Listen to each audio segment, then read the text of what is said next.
BoB World application and the unauthorized linking of mobile numbers of users, of customers to bank accounts to create false in a way, to create essentially people who are onboarding into the BoB World app who are not really existing or who have not consented to being on the BoB World app. Now, Bank of Baroda has admitted that there was a problem, that yes, some of these bank accounts were linked, some of these numbers were linked to users who may or may not exist, and then delinked, and same process was repeated again and again. Now they want to trace the paper trail, go back to the consent forms as to understand how many people actually consented to being on the BoB World app as opposed to how many were enrolled at the end of the day. You're right, Shweta. So I think the whole controversy broke out through an Al Jazeera news report in the month of July. Soon thereafter, RBI took action, and RBI said BoB World, or BoB World as it is popularly referred to, has been barred from onboarding new customers. What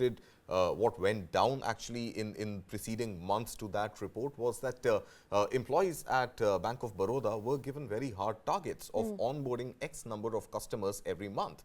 Now, getting real employees to work the phones and convincing customers to download the Bank of Baroda app and to enroll, link their mobile numbers with that app, get an OTP, and pretty much be a real customer on the app as well, was proving to be a challenge. So some very innovative and mischievous employees at Bank of Baroda went ahead and started linking existing bank accounts with fake mobile numbers. And what were these fake mobile numbers? They were their own numbers, numbers of their friends, number of their families, co-workers, etc. So you would download an app, you would log in using a customer's bank account, putting a fake mobile number there, receiving an OTP, inching that in, done. Now you change or you remove that mobile number from that particular account and link it to another account. And now with that account, you repeat this process. So over time, they were able to get lakhs of new onboards, and they were able to link a lot of new registrations on their back end.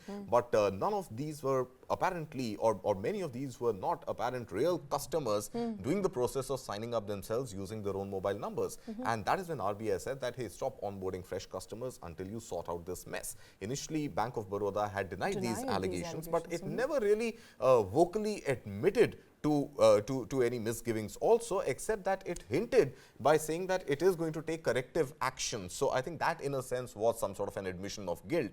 And now corrective action sent people on leave, that in itself is an admission. And fired some general manager level people, nobody more senior than that unfortunately, but I think many more senior level heads also should have rolled. But now Bank of Baroda is trying to sort of clean up its act and is getting employees and getting regional heads to get these consent forms from actual customers who are apparently on the back end still showing as registered BoB World application users, and getting those consent forms where there's a pure play consent that yes, they have agreed to be onboarded on the app, and if there was at any point a phone number change linked to that account, then a consent that yes, they had indeed changed their phone numbers. I doubt many of those forms are really going to be valid, because if this mess was really operating at the scale that it was reported to be operating at, then many of these consent forms are going to draw a blank, at least on, yeah, I mean, they will be untraceable, and they will definitely draw a blank on mobile number changes.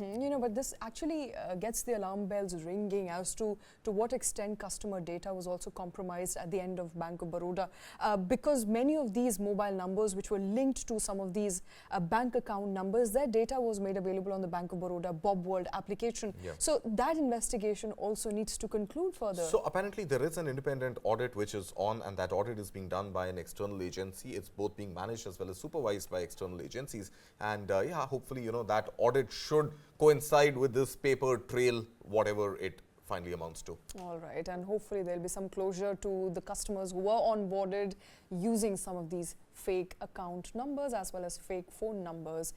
Investigation in that respect is likely to conclude soon.